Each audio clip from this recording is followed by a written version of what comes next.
this is an iHeart podcast. Guaranteed human. This is Julian Edelman from Games with Names. As a fellow dude, do you ever get that not so fresh feeling in your butt? That's because you're probably using the dry stuff to wipe. Wet, extra large, flushable dude wipes get what toilet paper leaves behind in your behind. You wouldn't clean the tail end of your truck with dry paper towels. So why would you wipe with dry toilet paper? Wetter just cleans better. There are no more dingleberries, no more itch and irritation, just a deep, down the seam, confident clean. So don't fumble the ball with toilet paper. Stop being an a-hole to your b-hole. Drop the toilet paper. Available on Amazon and major retailers nationwide. Dude Wipes, best clean, pants down. Studies show that 100% of everybody in the world wants to curl up indoors and do nothing because it's so darn cold out there. That's why many people are turning to Bombas, whose pillowy plush slippers and warm merino wool socks have been said to be the most comfortable in the history of feet. Bombas products have been found to boost coziness by up to 1,000,000%. Okay, enough fake statistics, but could Bombas socks and slippers really be the cure? Go to bombas.com/audio and use code AUDIO for 20% off your first purchase. That's BOMBAS.com and use code AUDIO. Support for the show comes from Public, the investing platform for those who take it seriously. On Public, you can build a multi-asset portfolio of stocks, bonds, options, crypto, and now generated assets, which allow you to turn any idea into an investable index with AI. It all starts with your prompt. From renewable energy companies with high free cash flow to semiconductor suppliers growing revenue over 20% year over year, you can literally type any prompt and put the AI to work. It screens thousands of stocks, builds a one-of-a-kind index, and lets you backtest it against the S&P 500.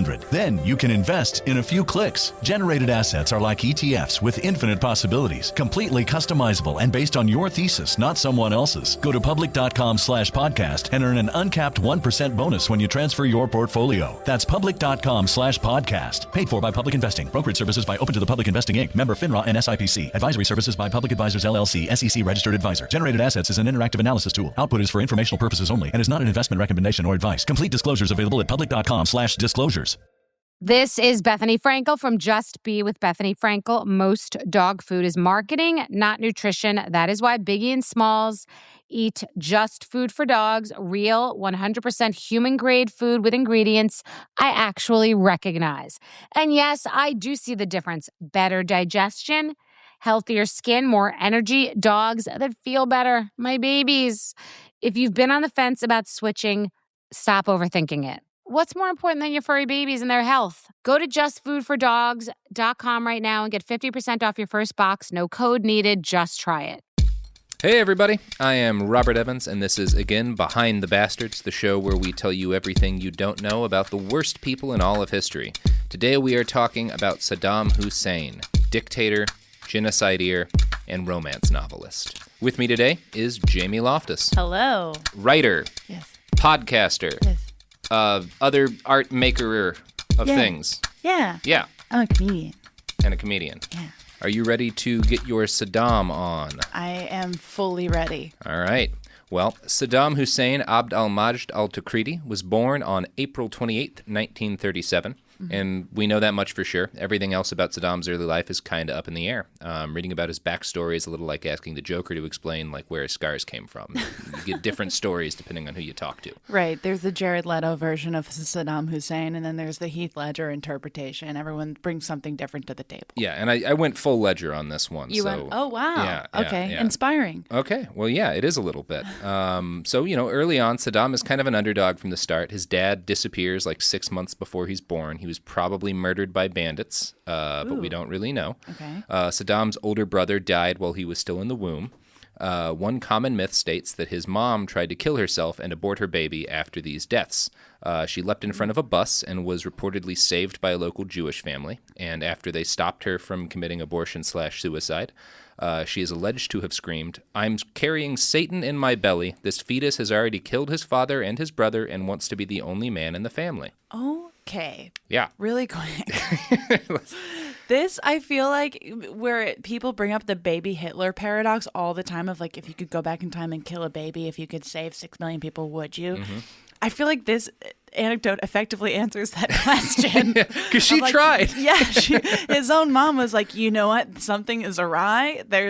Wow. This isn't going to end well. I can tell it like the second trimester. So the real villains were the people who saved the babies, effectively answering the baby Hitler paradox. Kill the baby. 100% kill the baby. Yeah, the villain in this story definitely isn't Saddam's mom. She tried to do the right thing. No, God, she was sacrificing herself to kill this evil baby. To kill the evil baby. That's upset. I mean, yeah, kill the baby. Yeah, kill the baby. I'm learning. Kill the baby. Yeah, cool. I feel like we answered that question. Well, please bring this argument to court in a few years when I kill the baby. Oh, when time travel exists, or are you just going to find another baby? I mean, there'll be there's evil babies born all the time. That's the really horrifying thing is there are. There's an evil baby born every day. Yeah, right now, someone is being born who will later really hurt people. And yeah, I have that feeling because every time I see a baby, they almost all look like Dick Cheney. And it's like a percentage of them will turn out to be like Dick Cheney. Like we just know that. It's crazy. My best friend just had a baby, and I look at her son. I'm like, you're gonna gaslight someone so hard one day. They're gonna be so upset. But right now, you're so damn cute. Yeah. Right now, you haven't done anything terrible, but I can just see you kicking a dog in 24 years. And feeling nothing. Nothing at all. Just bone quiet on the inside. So Saddam's mom did eventually give birth to a healthy baby boy. She named him Saddam, which means one who confronts. So solid name game. Okay. I mean, in terms of naming a baby you already view to be satanic. To be the devil. Yeah. Seems a little on the nose, but sure. I mean, that's what he spent his whole life doing. That's true. That's true. His family was very, very poor. His hometown of Al-Awja was a very violent place, so he grew up tough. Mm-hmm. One version of the Saddam myth says that he was enchanted by math, learning, reading, and writing, but that his mother told him his destiny was as a farmer, and she wouldn't let him go to school. Okay, so she's trying to suppress the devil, let's not educate the devil. Yeah. Let's just give him a rake and hope for the best. Yeah, the last thing this boy needs is math. Let's not... Wow, I've got a lot of respect for Saddam's mom right now. She tried. She's doubling down on thinking her son is pure evil. Yeah, she really put in the work to try to stop this. Wow, okay. But yeah. So Saddam's home was a one-room mud brick hovel, no electricity, no running water. Just him and mom? Just him and mom. Got it. His brothers are dead, or his brother is dead. He's said to have had a rough upbringing. The other kids in town mocked him for not having a dad. And because he had no older brother, there was nobody to defend him. So Saddam started carrying an iron bar as a weapon. Whew. This is like 6-year-old Saddam walking around with an iron bar, just beating other kids. Wow. Just like Tanya Harding. Yeah, there's He's a little bit of that. He's everyone in the village. All right. Yeah. Well, and he wound up with a stepfather at one point, but his stepfather was apparently quite vicious. His name was Hassan the Liar. So maybe not great choice on mom's part there. Maybe don't. Okay, mom just lost me for the first time in this in this story. Yeah, maybe don't marry Hassan the Liar. I mean, especially if he comes with that title. Yeah. I'm imagining the house party they meet, and it's like, oh yeah, I'm Sajida. Oh, I'm Hassan the Liar. Hello. Yeah. Maybe he couch it. Maybe he's like, I'm Hassan. Yeah. Date 5, you're like, oh, it's the liar. That's what he was saying the whole time. Hassan's weapon of choice was a large pipe soaked in boiling tar, which he would use to beat Saddam with. Whoa. Yeah. Oh, that's horrible. I know. There's a little bit of this story where you're kind of on Saddam's side. Okay. I'm on this journey. Mm-hmm. Mm-hmm. So one of the peculiarities about writing about Saddam is that you either get really sympathetic towards him or wildly negative towards him, depending on who writes his backstory. But it's pretty safe to say either way his childhood was shit. Like if you look at the CIA analysis of Saddam, you can see the CIA analysts feeling sorry for little kid Saddam. So really, yeah, okay. That's a normal part of learning about Saddam. Right.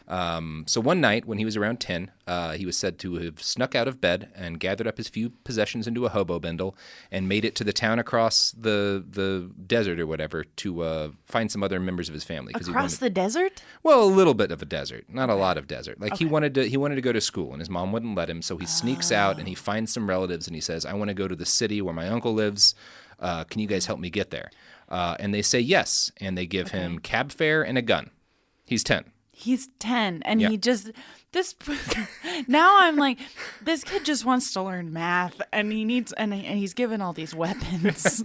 Oh, you want to go to the city, huh? Yeah, can you imagine being 10 years old and being like, I want to learn math so much, I'm going to run away from my family.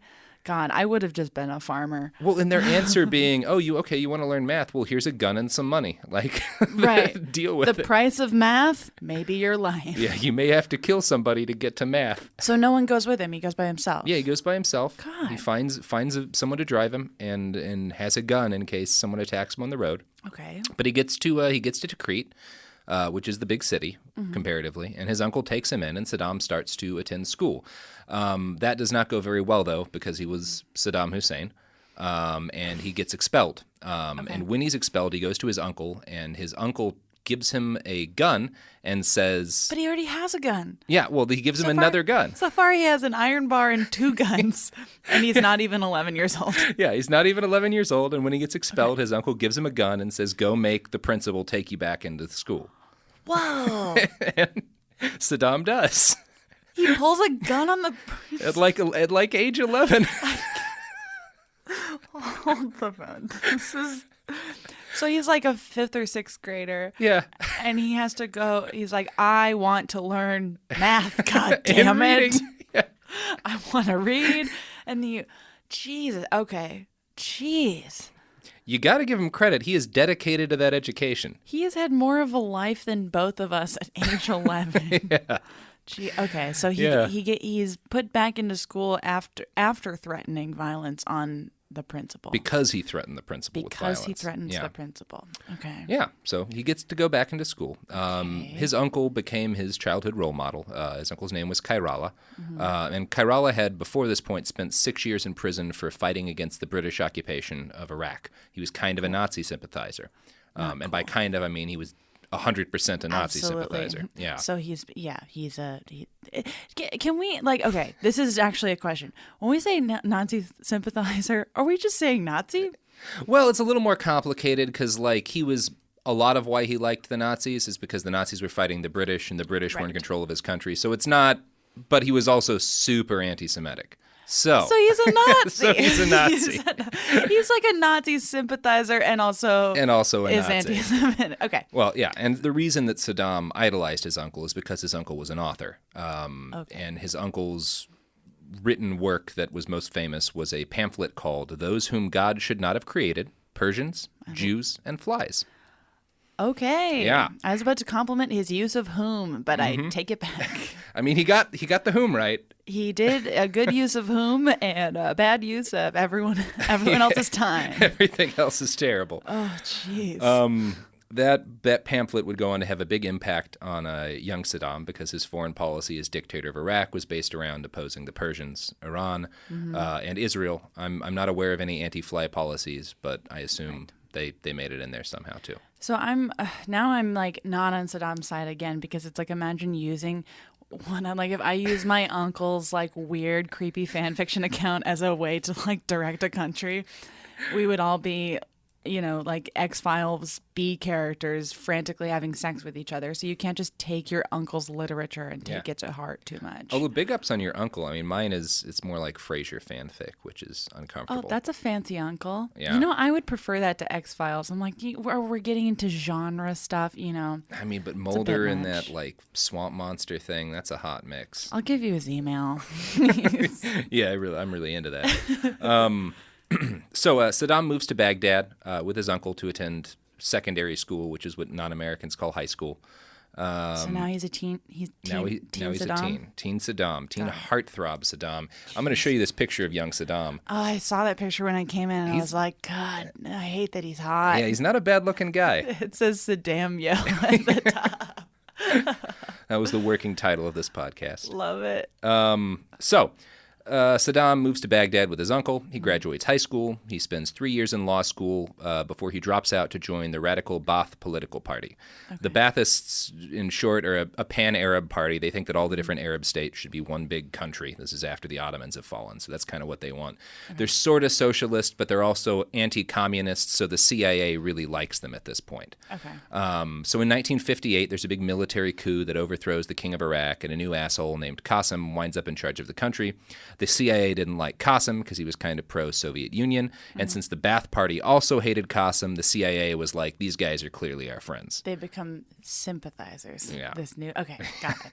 So Saddam was working as a teacher during this period of time. What? Yeah, teaching. I'm not sure what. I haven't found any details about it. He's not on Rate My Professor. Where are his students at? Yeah, like what kind of teacher was Saddam? Do we know what age he was teaching?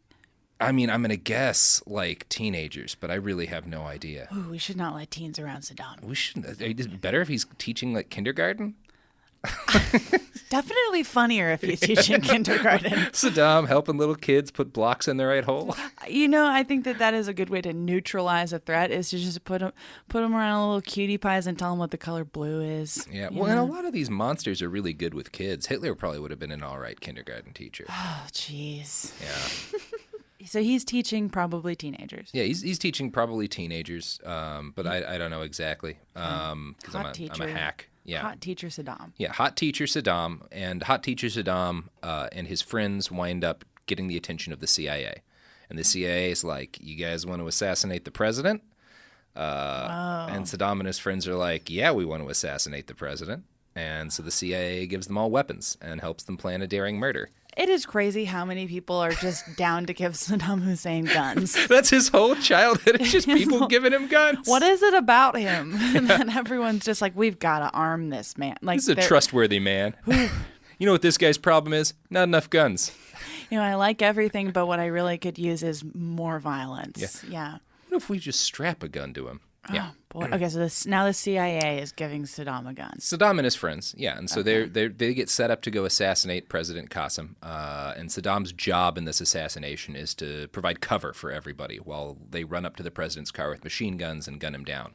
Okay. Things instantly got fucked up. Depending on who you believe, Saddam either got so excited when the gunfire started that he rushed up to shoot the president too, or he panicked before the attempt even started and fired his gun into the air. We don't really know what happened, but the whole attempt has been described as a farce. One assassin was given the wrong bullets for his gun by the CIA. Another assassin got a hand grenade caught in the lining of his coat. So it was just a disaster. The president survived. Saddam got shot in the leg as he was fleeing. Very Noel Coward vibe to that assassination. Yeah. Very silly sounding. Yeah, you could imagine like Yakety Sax being a solid like assassin soundtrack for that. Are we in the 60s yet, or is he still like in college age? I think this is the early 60s. Okay. Because Qasem took power in 58. So got it. This is Saddam's 60s. His hilariously failed assassination attempts. Okay. So Saddam gets shot in the leg. The official version of the story, and by that I mean like the Iraqi government's official version of the story, was that he and a friend had to remove the bullet with a razor blade and scissors, so they get a little like Boondock Saints thing there. Okay. And they claimed he was still in high school at the time, but that doesn't track with the actual time frame. With the timeline, but right. like the version of the story Saddam wanted people to believe is that he like removed the bullet from his own leg and then went back to school. Went to math class. Yeah. I mean, that is a narrative that is exciting to hear. Is a cool narrative. Yeah. I got boondoxed and then I went to algebra 2. Yeah. Okay. Yeah. Wasn't gonna miss my fucking quiz or whatever. I don't know enough algebra to make an algebra. Can't fault him for that. No. my quiz. That's 6% of the grade. Long division. But we actually know that he fled the country immediately so he wouldn't get murdered, as several of his friends were. The CIA and the Egyptian intelligence forces helped him escape to Cairo, where he was put up in a nice apartment and apparently spent all of his time playing dominoes for several years.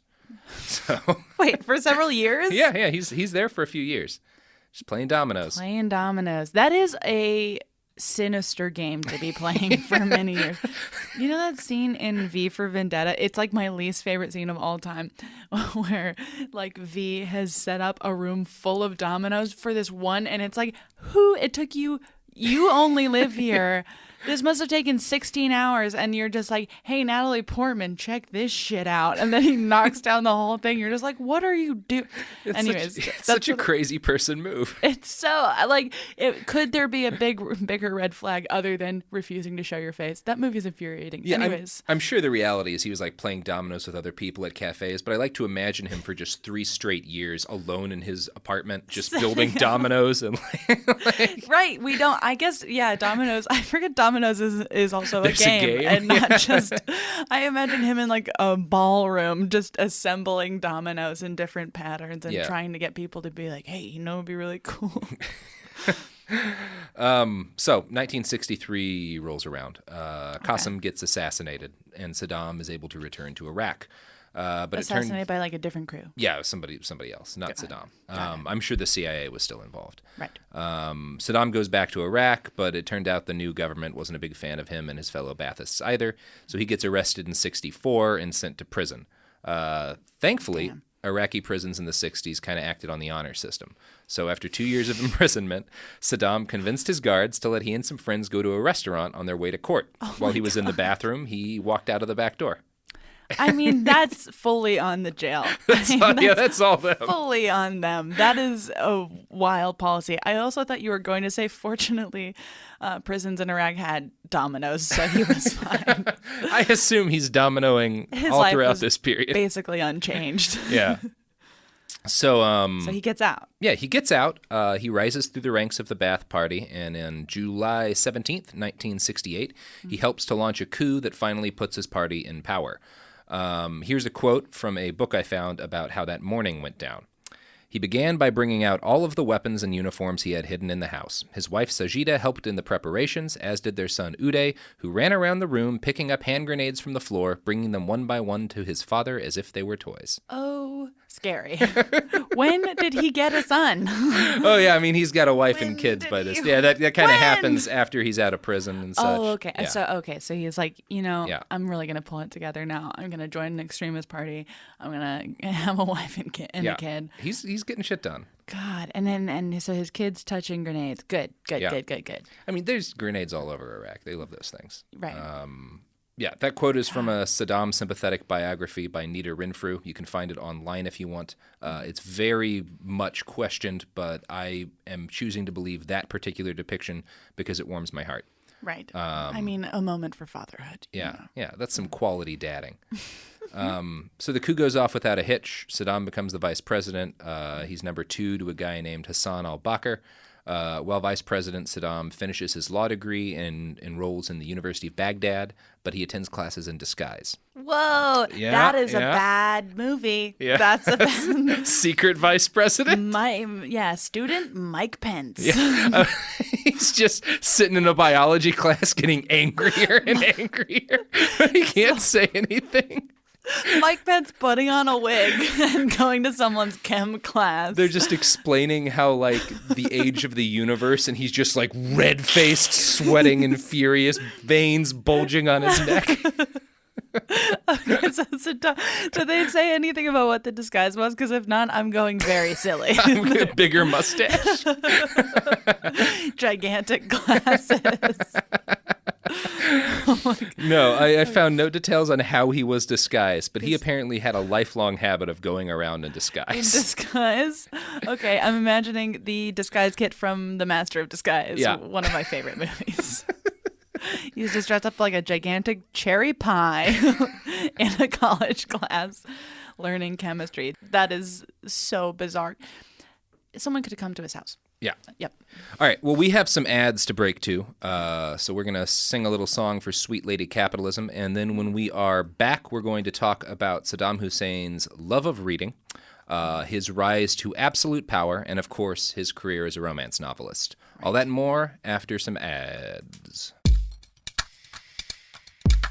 For period protection you can put on and forget about, nothing beats Knix leak-proof underwear. North America's #1 leak-proof underwear brand. Let's face it, life can be unpredictable, but your leak-proof underwear shouldn't be. That's why millions of people choose Knix. For periods, for light leaks, for everyday freshness. Knix undies are super comfy, super absorbent, and made to handle whatever your day throws at you. Day 2 of your period? Covered. Your daily run? No problem. That big sneeze? You know the one. Yep, we've got you. And with styles like bikinis, boy shorts, thongs, and high-rise, plus sizes from extra small to 4XL, Knix makes it easy to find your perfect fit. Say goodbye to stress and leaks, and say hello to undies that work just as hard as you do, no matter the leak. Find the style and level of protection you want at Knix.com and use code FLOW15 for 15% off. That's KNIX.com, code FLOW15 for 15% off. Knix, for your leaks, for your life. Support for the show comes from Public, the investing platform for those who take it seriously. On Public, you can build a multi-asset portfolio of stocks, bonds, options, crypto, and now generated assets, which allow you to turn any idea into an investable index with AI. It all starts with your prompt. From renewable energy companies with high free cash flow to semiconductor suppliers growing revenue over 20% year over year, you can literally type any prompt and put the AI to work. It screens thousands of stocks, builds a one-of-a-kind index, and lets you backtest it against the S&P 500. Then you can invest in a few clicks. Generated assets are like ETFs with infinite possibilities, completely customizable and based on your thesis, not someone else's. Go to public.com/podcast and earn an uncapped 1% bonus when you transfer your portfolio. That's public.com/podcast. Paid for by Public Investing. Brokerage services by Open to the Public Investing Inc. Member FINRA and SIPC. Advisory services by Public Advisors LLC, SEC registered advisor. Generated assets is an interactive analysis tool. Output is for informational purposes only and is not an investment recommendation or advice. Complete disclosures available at public.com/disclosures. This is Bethany Frankel from Just Be with Bethany Frankel. Let me be blunt. Most dog food is junk. It just is. And I'm not feeding junk to Biggie and Smalls.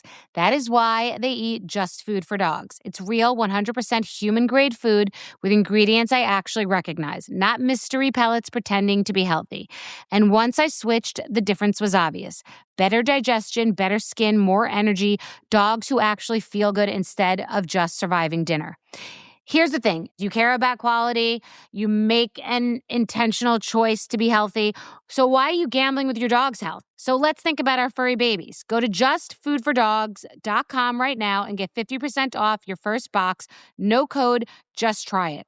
Because once you see the difference, you're not going back. Time for a sofa upgrade? Introducing Anabay Sofas, where designer style meets budget-friendly prices. Anabay brings you the ultimate in furniture innovation with a modular design that allows you to rearrange your space effortlessly. Perfect for both small and large spaces, Anabay is the only machine-washable sofa inside and out. Say goodbye to stains and messes with liquid and stain-resistant fabrics that make cleaning easy. Liquid simply slide right off. Designed for custom comfort, our high-resilience foam lets you choose between a sink-in feel or a supportive memory foam blend. Plus, our pet-friendly, stain-resistant fabrics ensure your sofa stays beautiful for years. Don't compromise quality for price. Visit washablesofas.com to upgrade your living space today. Sofas start at just $699 with no-risk returns and a 30-day money-back guarantee. Get up to 60% off, plus free shipping and free returns. Shop now at washablesofas.com.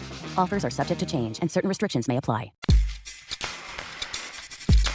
And we're back, and we are talking about Saddam Hussein, who at this point in our story has gone from an adorable lead pipe-wielding child to the vice president of Iraq.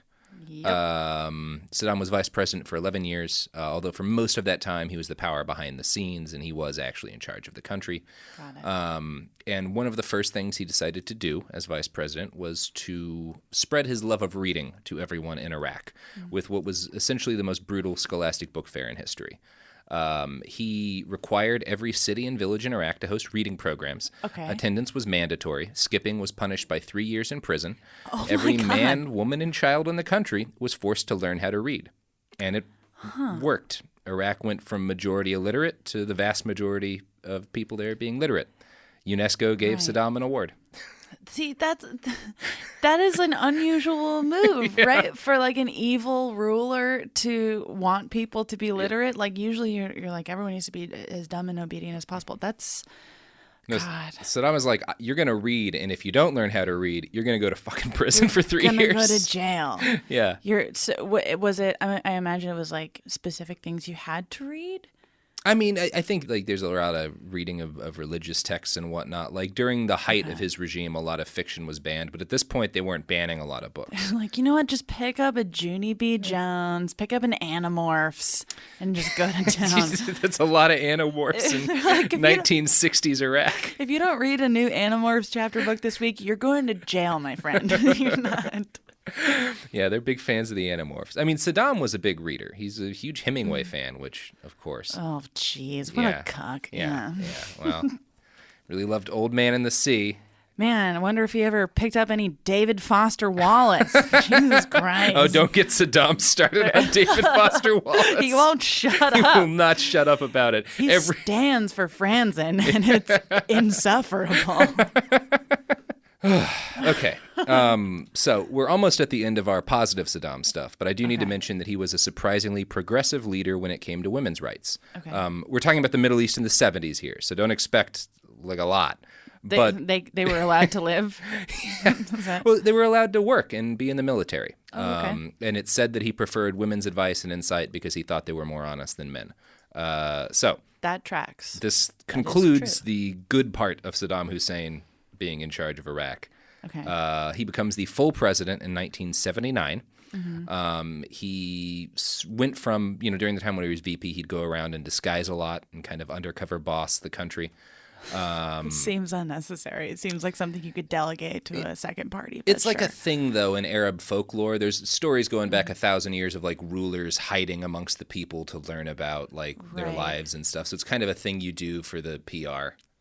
It's like, yeah. But behaving like a fictional character would be like a good, like if I was just like, I'm trying to think of a good example of like, I'm going to be a mermaid and die at the end. And that's how I'll prove to you that I'm a cool leader. So as president, Saddam went from, doing the whole undercover thing to making frequent televised visits to various random neighborhoods around the country. Here's another quote from that Renfrew book. One day he would turn up suddenly at an ancient Christian monastery. Another day he would visit Kurdish peasants in their homes, inspecting their sanitary and refrigeration facilities, perhaps poking a bit of meat to see if it was fresh. Before long, it was understood that the president could drop in anywhere at any moment. Oh, he sounds like, you know what he sounds like? He sounds like Bill Murray. I find that behavior to be absolutely despicable. I don't like living in a world where Bill Murray is just allowed to show up wherever he wants and it's news. It's like he's intruding. Bill Murray showed up at my wedding. I'm like, he was not invited. He should leave. Saddam's infamous meat poke. Yeah. So there's the president just showing up at your house, poking your meat, Bill Murraying your wedding. I just wish Bill Murray didn't do that. So Saddam at this point is very popular amongst also the other people he's in power with, the other members of the Ba'ath Party. Okay. They thought he was intellectual and practical and just a generally nice guy. He was, of course, hiding himself. And in 1979, as he becomes president, Saddam purges the Ba'ath Party of all of his rivals. He was able to get one member of the party, a guy named Mashadi, to inform on all of his enemies. Mashadi was given the choice to either, number one, confess everything and roll on 22 other members of Congress, basically, that Saddam wanted purged, or two, watch his wife and daughters get raped in front of him before being murdered. Oh, my God. Yeah, so that's the choice Saddam gives this guy. Mashadi rolls on his colleagues. Saddam executes all of them. He videotapes the executions and sends copies of the tape to other members of the Ba'ath Party. That is horrifying and also bold to document. Yeah. Okay. So we're in it now. We're in it. Nightmare boss Saddam has arrived. No more book fairs. No more book fairs. Book fairs are over. Well, I mean, everyone can read now. That's good. Yeah. And in 1980, Saddam Hussein invades Iran, starts an 8-year war that kills like 1 million people and bankrupts Iraq. In 1988, he launches a series of chemical weapon attacks against Kurdish civilians in northern Iraq and killed around 200,000 people, most of them women and children. But I thought he was a feminist icon. Well, as we discussed earlier. Icon may be too strong. Okay. Yeah. Although he gassed all genders. He did not discriminate in who he would ruthlessly murder. You wouldn't call it a misogynist chemical weapons attack. Okay. It was a woke genocide. An extremely woke genocide. Yeah. So, in 1990, Saddam invades Kuwait. We all know how that worked out. Yes. Not great for him. No. So Saddam's life kind of goes off the rails after the Gulf War. Honestly, incredible that it makes it that far. We could do a whole podcast at how messed up Iraq was during that particular time. I'm going to pick just a few of the wildest stories. Okay. So Saddam had a son-in-law and a second cousin, both at the same time, because, it's a little bit Texan. All right. Yeah. Named Hussein Kamel. He was one of Boss Saddam's favorites, and he was appointed both Minister of Oil and head of Iraq's weapons development program. Minister of Oil sounds like a fake job. Minister of Oil, yeah. You keep being fuel. Well, no, actually, get into these. Oh, wait, yeah. We got to sell them. You're actually gonna want to move, right? Hard Okay, job. yeah. So in 1995, though, he and his brother Saddam Kamel. So Hussein Kamel and Saddam Kamel. I know that's a little confusing. Wait, one more time. So Saddam's son-in-laws, the men who marry his daughters, are named Hussein and Saddam Kamel. So Hussein Kamel. Yeah, I know it's a little. It's like they're like pranking him. Yeah. It's a common name. Yeah.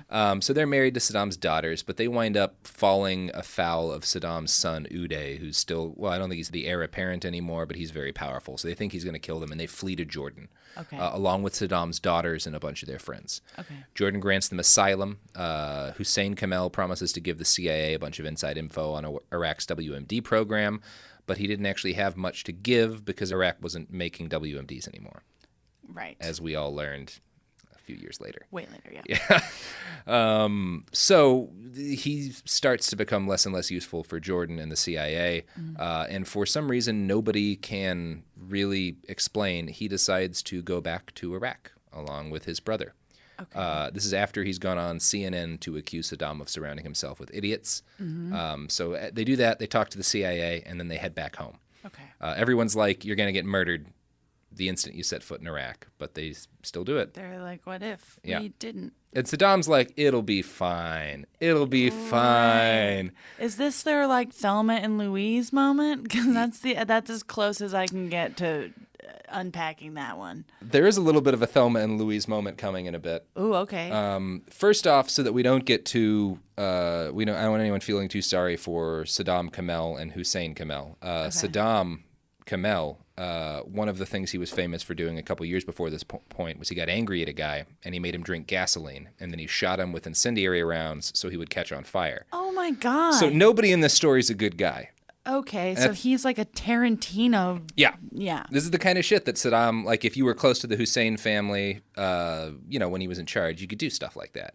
You could really get creative. You could really get creative with being a monster. Jeez. It's just important you don't feel sorry for anyone for what comes next, because this is a hell of a story if you can get past that. Okay. So they go back to Iraq. Saddam orders them to divorce their wives and orders them to show up for judgment and justice. And instead, they hole up in their family house. Okay. Saddam doesn't send the police after them. He doesn't send the military after them. Oh, no.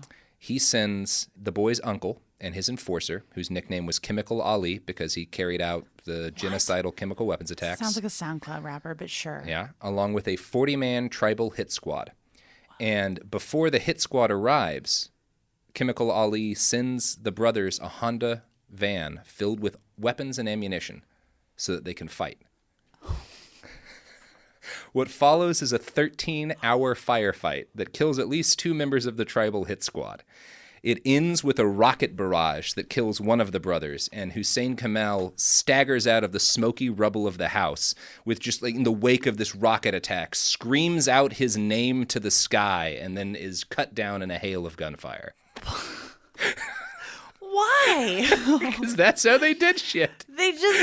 That's some puppet master shit. Yeah.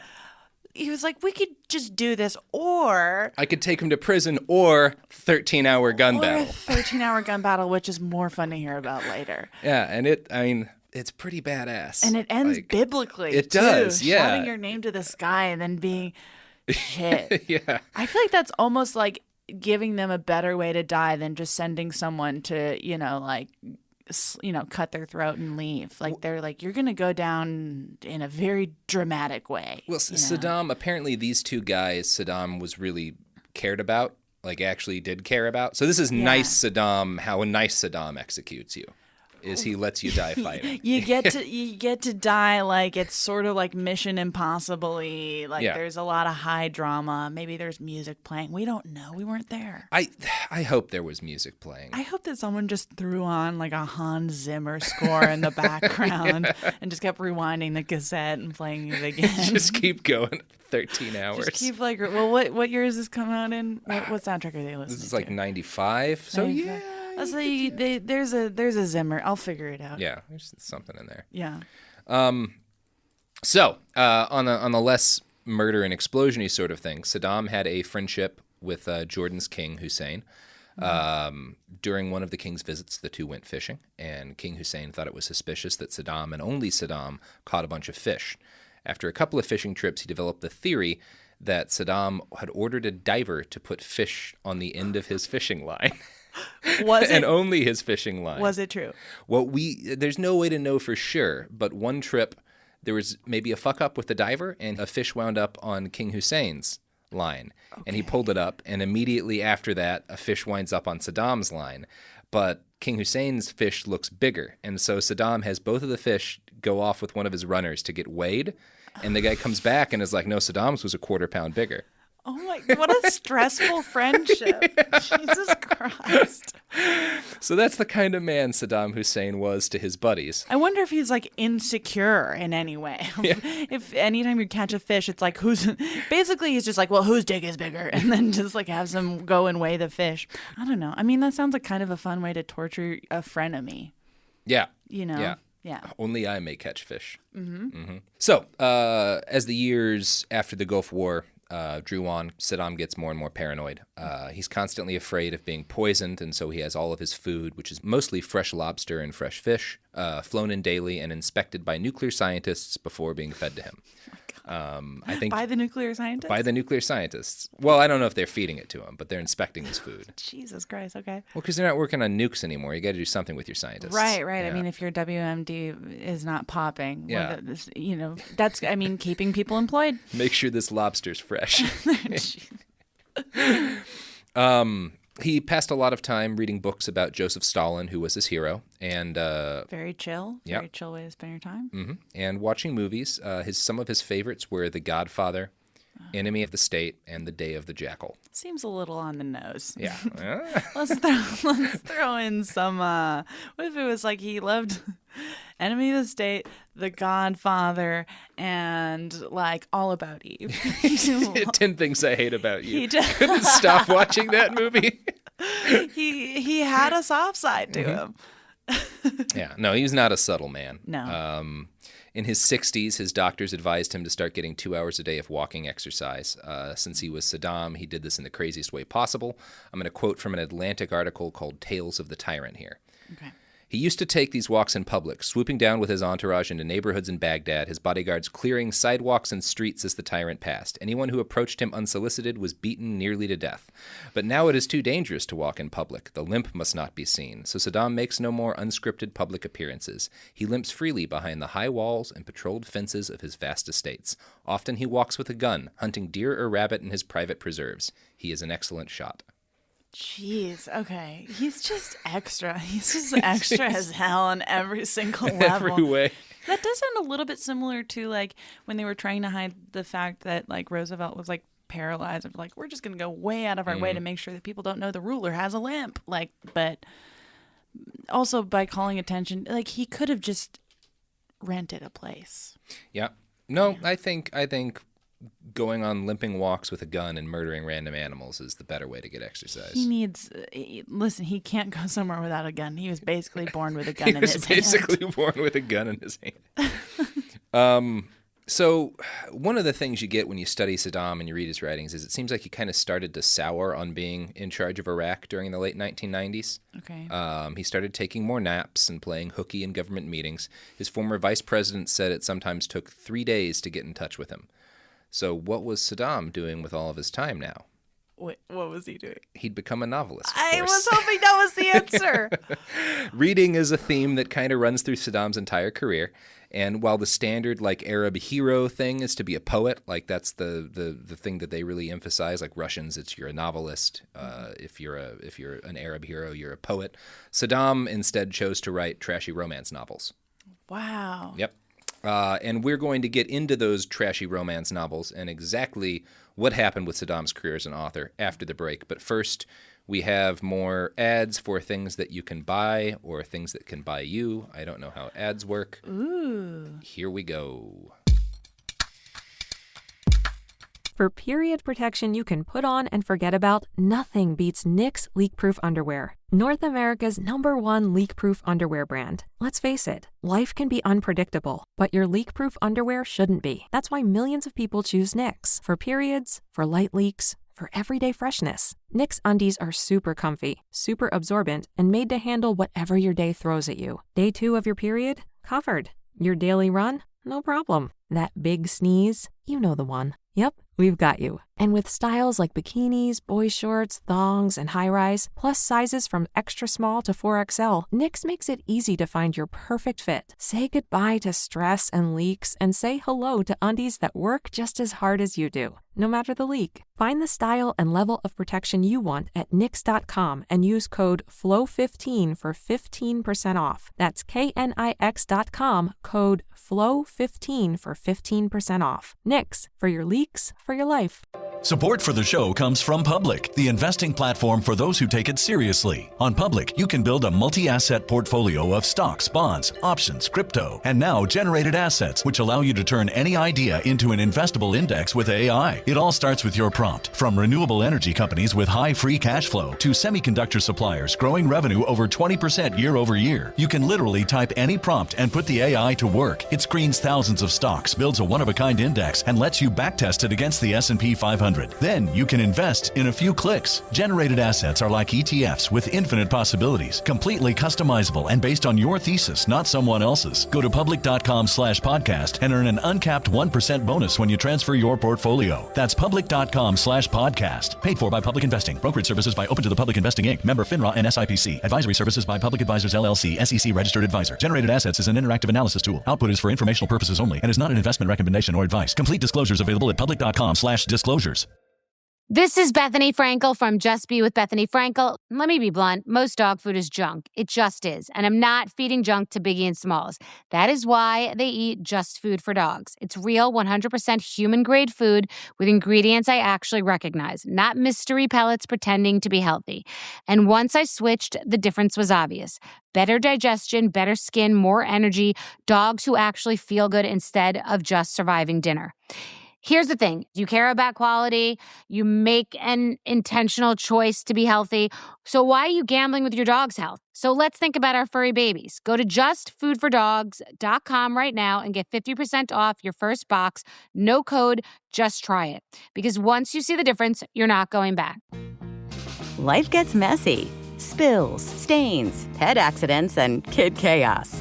But with Anabe, cleaning up is easy.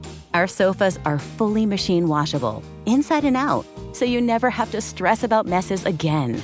Made with liquid and stain-resistant fabrics, that means fewer stains and more peace of mind.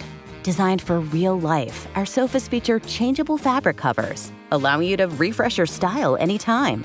Need flexibility? Our modular design lets you rearrange your sofa effortlessly.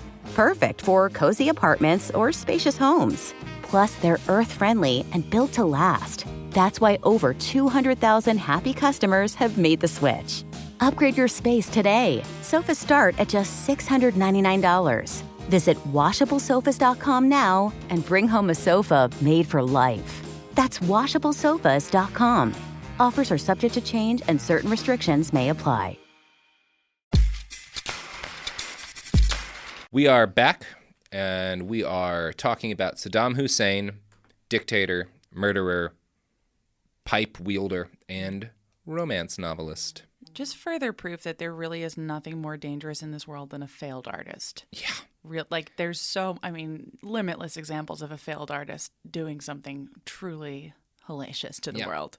One of the weird things I found, because we're doing a podcast that touches on Stalin later, is that Saddam is a novelist, but the traditional Arab warrior hero thing is to be a poet as well as a warrior. Mm-hmm. Joseph Stalin wrote poems, and the standard like Russian man of substance thing is to be a novelist. I don't know. Right. That's just weird to me that Interesting. Saddam is a big fan of Stalin, and they kind of wind up Ships in the night, baby. ships in the night. They would have been great friends. They would have. I mean, I'm sure. It sounds like Saddam is a little bit like fanboying out over Stalin for some time. Well, you could call him a Stalin nerd. He's a little bit of a Stalin stan, if you will. All right. So Saddam Hussein publishes his first novel, Zabiba and the King, in 2000. It's an instant bestseller in Iraq and sells millions upon millions of copies. Under his regular name? No, under the name that it was published under is basically he who wrote the book. Whoa. Whoa, what a cool pen name. What a cool pen name. It's basically like the middle finger emoji written by whose fucking business is Written by the guy who wrote it, asshole. J.D. Robb, sure. But everyone knows it's Saddam. The word gets out, and of course they all buy a copy because, like, Right. you don't want to be caught without your copy of Saddam's stupid fucking book. Right. You can buy the English translation of this book online right now for $12. Mm-hmm. It was republished by an American during the war, and The cover is just Saddam. it's just Saddam with a beard on a red background. That's not the original cover. And a pretty gnarly looking font, I would argue. Not a good font font choice. It looks like it was self-published on Amazon. It kind of was. It was just a guy who translated it, who got a copy, translated it, and published it as quick as he could. His justification was, I thought Americans fighting over there might want to read this book of the guy they deposed. I see that. And It there's was like definitely a historical value Yeah. to Saddam's creepy book. Wait, what's it about? Well, Okay. first off, short review. It's not good. It's not good. It may lose something in translation from Arabic, but it is not a good book structurally. I think we're okay to not give Saddam Hussein the benefit of the doubt. You lose that after the first genocide. Yeah. Once you hit 1 million people you've killed, you're out. Yeah, All right. he's about 1.5 million deaths at this point, probably, Jeez. conservatively, something like that. But he's finding the time to follow his bliss. He actually wrote like 3 books in 4 years, something like that. So he's very, Wow. very Suck it, dedicated to it. Franzen. Yeah, he's Stephen Kinging his way through this shit. Right, he's like banging coke lines and writing garbage. Okay, so the basic plot is that a king who represents Saddam Hussein falls in love with a beautiful local woman named Zabiba who represents collectively all of Iraq. I wonder if she's much younger than him. Yes. Oh, okay, good. Yeah.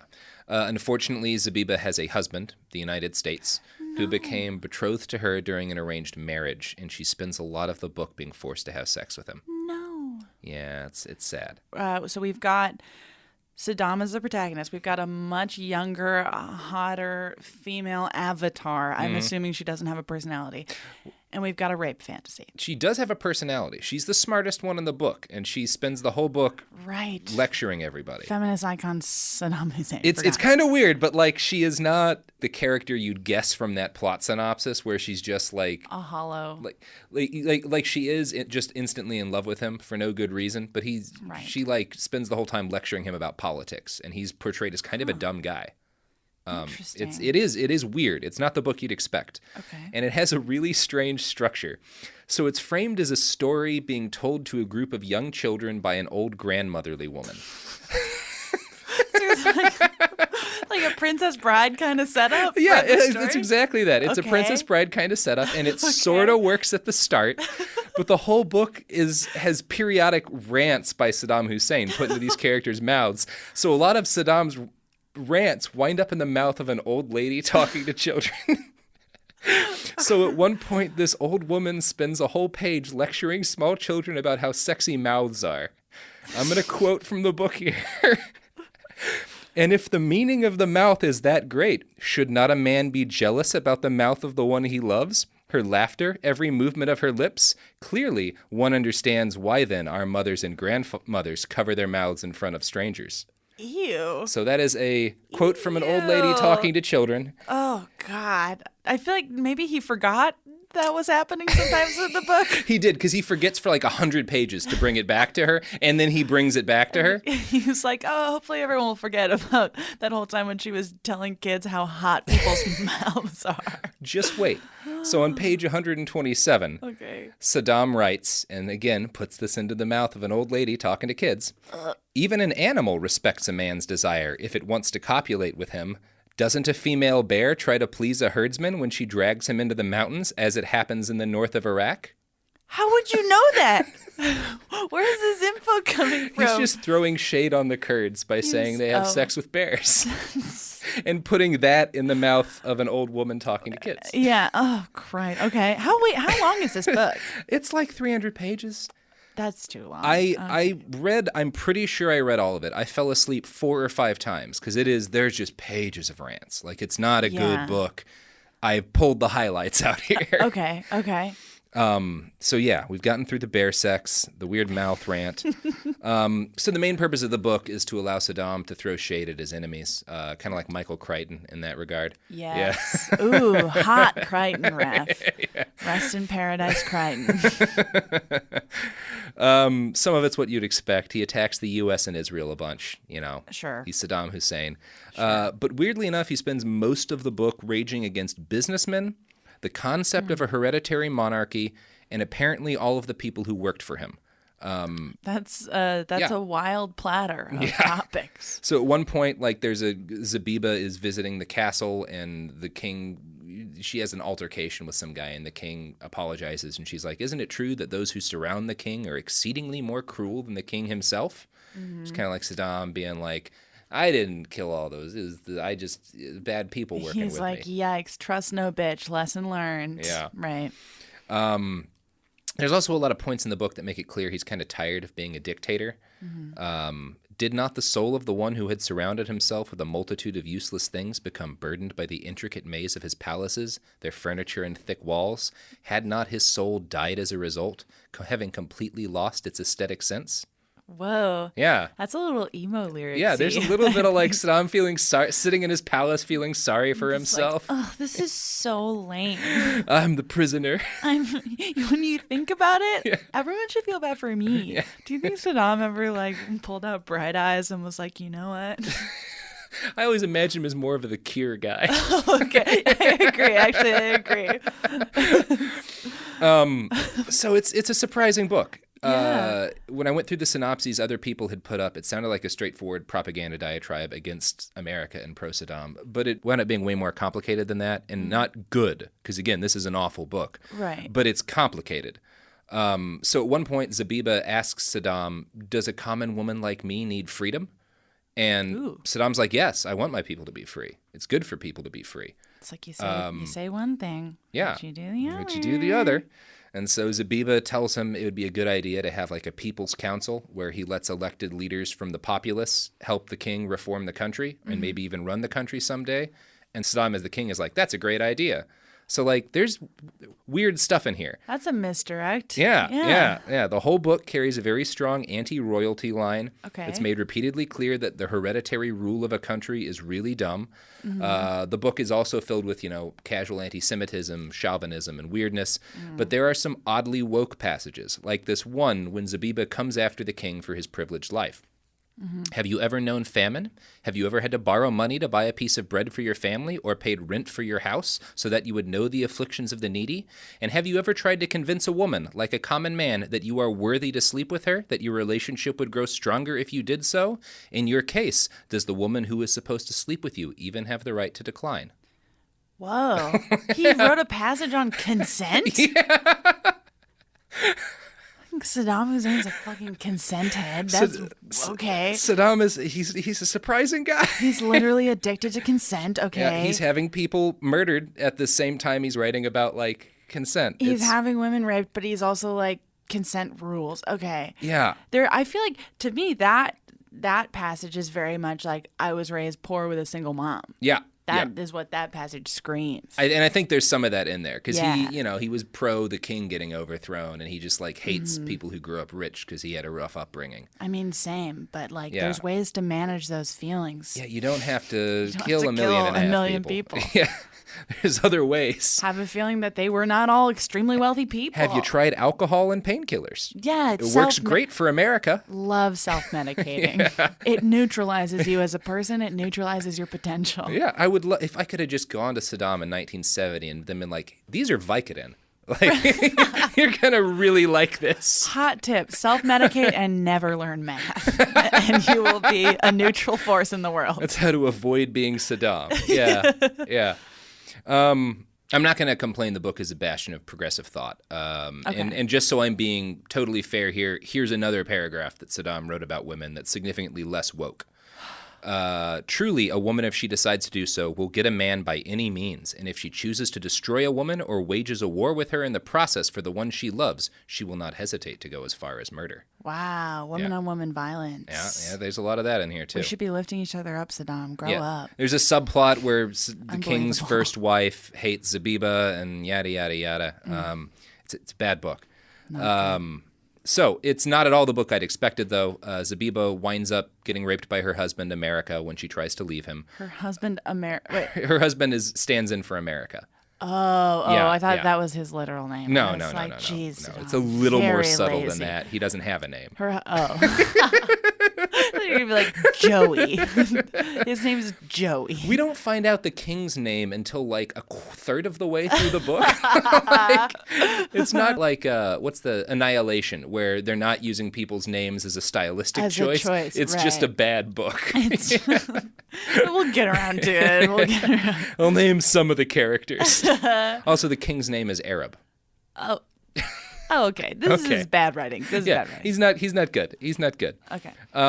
So yeah, the Zabiba is raped by her husband, America, when she tries to leave him. And America and an evil prince who represents Israel raise up an army to try to invade the kingdom. Again, a surprising part, the king does basically nothing in the defense of the kingdom. Like, he's fighting there, but we don't hear anything about him. Instead, Zabiba leads the defense. She puts on armor and leads the army of the country to defend the kingdom, and she dies fighting. She pulls a fatal Mulan, basically. Whoa. Yeah. Again, surprising. That is interesting. Yeah. That's the first time in this book I feel like, whoa, that's a good twist. Mm-hmm. And after her death, the king appoints a council made up of normal men and women from around the country, and then dies off screen. So the book ends with this council of like grandmothers and bakers and whatnot in charge of the country, figuring out how to move forward. So she did not die in vain. She didn't die in vain. I'm not used to Iraq things that is a women do democracy. having. I'm not used to things that female characters do having impact. Yeah, he is on the plot of anything. He is more woke than a lot of Hollywood screenwriters. That is wild. He's doing laps around Sorkin right now. Yeah, especially since it's 2000. I think, I didn't double check, but I think this passes the Bechdel test. But I'd have to go through it again to know for sure. I mean, very important to me. Wait, what other things came out in 2000 that this is more woke than? A short list. More woke than Gladiator. More woke than Almost Famous. More woke than American Psycho. More woke than Memento. More woke than Requiem for a Dream. Damn. Mm-hmm. Yeah. I am impressed. I should note also that one of this Democratic Council's first acts is to kick out a Jewish guy and take all of his stuff. Mm-hmm. This is still Saddam we're talking about. But I need to add like an asterisk to the Bechdel test. Be like, you cannot possibly pass the Bechdel test and be Saddam. It's just not allowed. Yeah. That's a good the Saddam corollary to the Bechdel test. A lot of asterisks. It's not a perfect system. So yeah, and all of this weirdly progressive stuff is actually why a lot of experts on Saddam are pretty sure he wrote this himself and he didn't have a ghostwriter, because no ghostwriter would have been allowed to like end a book with Saddam's self-insert dying. And a democracy being established. They'd get killed. Yeah, they'd get killed. So it's probable Saddam actually wrote this and maybe then his other books too. Wow. He wrote like 4 novels in his last 3 years in power, which is pretty impressive. Yeah, for sure. So in 2003, the United States is getting ready to invade Iraq. One of Saddam's last actions in power, as like the first Marine units are crossing into his country. One of the final things he does is send off a draft of his last novel, Begone Demons, to Tariq Aziz. God, drama. Drama queen. I got to deal with defending my country from an invasion, but first, I need some notes. Take a look at this draft. Could I get some notes? I'm not sure that I've quite used the comma correctly. Yeah, I didn't go with the Oxford. I switched about halfway through. Where does Saddam stand on the Oxford comma? I don't know, because they're originally written in Arabic. Right. So there's no way to know how he did it. Yeah. Fair. I mean, there is a way, but I don't read Arabic. You'd have to ask a lot of people, yeah. Yeah. So I have been unable to find a copy of Begone Demons in English. We are working on that because it was translated into Japanese. So we may be doing a special Japanese Begone Demons podcast. A with live reading. Something like that. Yeah. Whoa. I was able to find a Telegraph article that contains some extracts from this novel. Okay. And it's amazing. So the basic plot appears to be that Romans and Jews invade Iraq, and Iraq beats them by 9/11ing them. Okay. So here's a quote. Drawing from recent events. Got it. So in this quote, Ezekiel Heschel is the king of the Jewish people. Okay. Quote, "Then Ezekiel Heschel and the king of the Romans saw the twin towers of the Roman city on fire. Ezekiel Heschel was beating his face and saying, 'Everything I've collected is gone.' One of the Romans was laughing at Ezekiel and advised him, 'Try building another 2 towers and sell the one and rent the other to the Roman king. Both you and the Roman king will rot in hell.'" So that's odd. That's completely unhinged. That is like very unhinged fan fiction. Holy shit. And once the Iraqis burn their towers down, the Romans and the Jewish people all run away because they've lost their power and money, which was maybe optimistic. Because we did lose our power and money in Iraq, but we did not leave. We did not. Yeah. We are still there, buddy. Oh, jeez. Begone Demons. Yeah. Begone Demons. It does feel like a weirdly like Hemingway-esque title. Yeah. So is Zabiba and the King and the Sea, you know. Yeah, very true. Very true. Yeah. So the character of Salim is the king of the Arabs in this, and he's Saddam's self-insert. Okay. Saddam's Harry Potter, if you will. Yeah, exactly. Yeah. And I'm just going to read an excerpt from a battle scene that's Saddam describing himself fighting. "The king of the Romans gave his orders to begin the charge. The first line of Salim's army shot at the Roman riders with arrows. When the Roman riders fell down, the women of the tribe beat them with sticks or killed them with swords." So again, kind of woke. He loves women in battle. Salim freed his long hair. He was so strong. He was fighting the Romans like a hawk. He was riding a white horse and shouting, "Allah Akbar, long live the Arabs and long live Islam." How many masturbation breaks do you think he had to take in the writing of that passage? He just wanted long hair and just pecs out to here. He wanted to just be Fabio. He was so strong. He was so strong. He was so strong. I feel like that's basically him being like, okay, this is what I want for cover art, please. He is so strong. His hair is so long. Really long. So long. Like a L'Oreal commercial. He's herbal essencing all the way out. I'm worth it too. He was so strong is maybe the most vulnerable sentence I've ever heard in my entire life. It really cuts to the core of his soul. Full body reaction to hearing that. Oh my God. So Saddam was captured on December 13th, 2003. Right. He was taken into coalition custody and eventually tried by the Iraqi government. Mm-hmm. During his incarceration, he was watched over by a team of 12 young American soldiers. Now, their story and a lot of other stories are chronicled in the excellent book, The Prisoner in His Palace by Will Bardenwerper. I'm not going to go into a huge amount of detail here. I recommend reading that book because it's filled with great anecdotes. But the gist of it is these young kids, they didn't know dictator Saddam. They didn't know massacring people Saddam. They knew he'd done all that. But when they met him, he was a sweet old bearded man who talked to them about their lives and their problems. So one of his medics, they weren't all young, one of his medics was like a 51-year-old black guy from Compton who he and Saddam kind of clicked because Saddam had a rough upbringing too. They both had a lot of experiences with like violence in their youth. Again, this sounds like a bad movie. There's a scene where that guy, the medic's brother, dies and he goes over to see Saddam before he like gets flown back home to attend the funeral, and he's like, "I'm going to be gone for a few days. My brother just died." And he's clearly broken up about it. And Saddam grabs him by the shoulders and looks him in the eyes and says, "I will be your brother." How do you politely be like, "You know what, I'm good"? Actually, no, they all liked him. They all really like at least most of them really liked him. He would smoke cigars with them. He would give them advice on girls and advice on life, and like he didn't seem like Saddam. He was a sweet old man to them, right? And they really dug him. Like they would do nice stuff, like find him furniture and help him set up his little cell so that he could live. kind of nicely. What a mind fuck. He had cigars the whole time. We don't know who gave them to him. Someone would just give these soldiers money every week for Saddam's cigars. Nobody knows who it was. It had to be someone with some clout. Maybe Bush. I don't know. I don't know. I mean, I want to read that book now. It's a very good book. The Prisoner in His Palace. Like, the weird thing is that when he gets tried and executed on December 30th, 2006, these poor kids who have been guarding him for months have to escort him to the gallows. And they like him. And there's like tears in their eyes as they lead him off to die. And they have to like take his body back.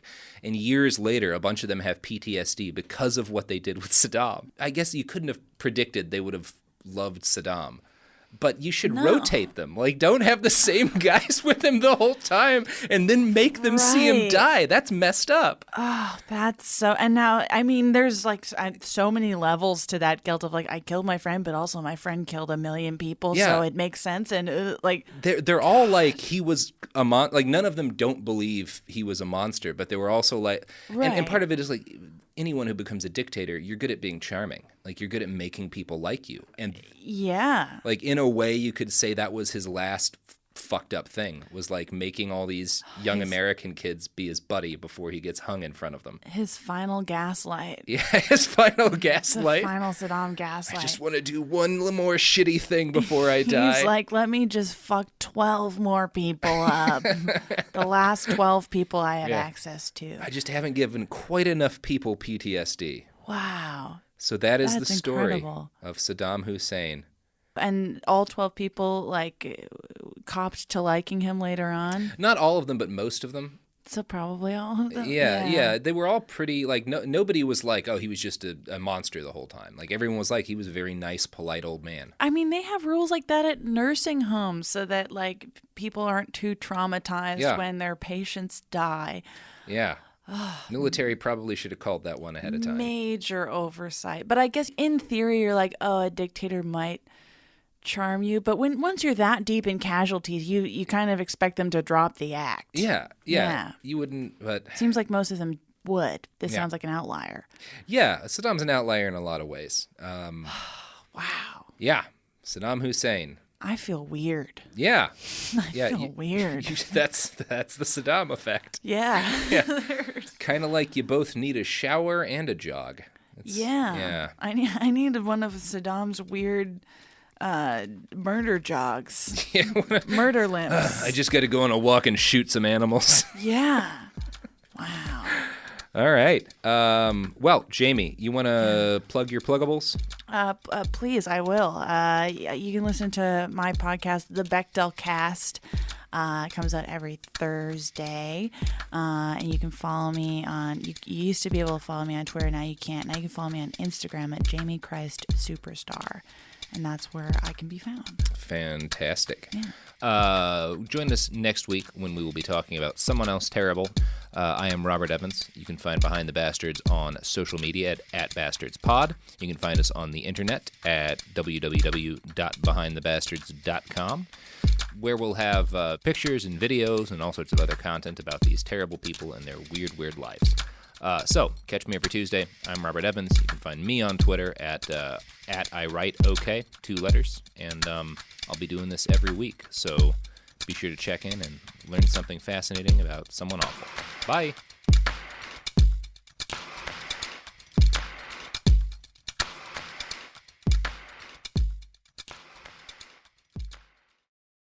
A BetterHelp ad.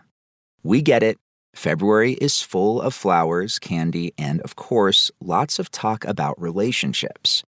It can feel like everyone else has it all together in their love lives. But the truth is, we're all still figuring it out. Whether you're working on your marriage, navigating the dating apps, or prioritizing staying single, no matter where you are, you're right on time. Therapy can help you find your way and take some of the pressure off yourself so you can determine what you want, what feels heavy, and how you can feel lighter. Just a little bit of outside perspective from a professional can lead to new understanding and a lot of progress. So the next time you're feeling iffy about your love life, try therapy with BetterHelp and see where it takes you. And remember, you're right on time. Visit BetterHelp.com for 10% off. That's BetterHelp.com Pura.com. After the rush of the holidays, what you really want is your space back. Pura is a smart home fragrance system designed to help you feel calm, grounded, and at ease, without adding one more thing to your routine. Control scent intensity, schedules, and timing right from your phone. And right now, get a free Pura home diffuser when you subscribe to 2 cents for 12 months, risk-free for 30 days. It's restoration made simple. Visit Pura.com to get started now. This is Bethany Frankel from Just Be with Bethany Frankel. Let me be blunt. Most dog food is junk. It just is. And I'm not feeding junk to Biggie and Smalls. That is why they eat Just Food for Dogs. It's real, 100% human-grade food with ingredients I actually recognize, not mystery pellets pretending to be healthy. And once I switched, the difference was obvious. Better digestion, better skin, more energy, dogs who actually feel good instead of just surviving dinner. Here's the thing. You care about quality. You make an intentional choice to be healthy. So why are you gambling with your dog's health? So let's think about our furry babies. Go to justfoodfordogs.com right now and get 50% off your first box. No code, just try it. Because once you see the difference, you're not going back. Time for a sofa upgrade? Introducing Anabay Sofas, where designer style meets budget-friendly prices. Anabay brings you the ultimate in furniture innovation with a modular design that allows you to rearrange your space effortlessly. Perfect for both small and large spaces, Anabay is the only machine-washable sofa inside and out. Say goodbye to stains and messes with liquid and stain-resistant fabrics that make cleaning easy. Liquids simply slide right off. Designed for custom comfort, our high-resilience foam lets you choose between a sink-in feel or a supportive memory foam blend. Plus, our pet-friendly, stain-resistant fabrics ensure your sofa stays beautiful for years. Don't compromise quality for price. Visit washablesofas.com to upgrade your living space today. Sofas start at just $699 with no-risk returns and a 30-day money-back guarantee. Get up to 60% off, plus free shipping and free returns. Shop now at washablesofas.com. Offers are subject to change and certain restrictions may apply. This is an iHeart podcast. Guaranteed human.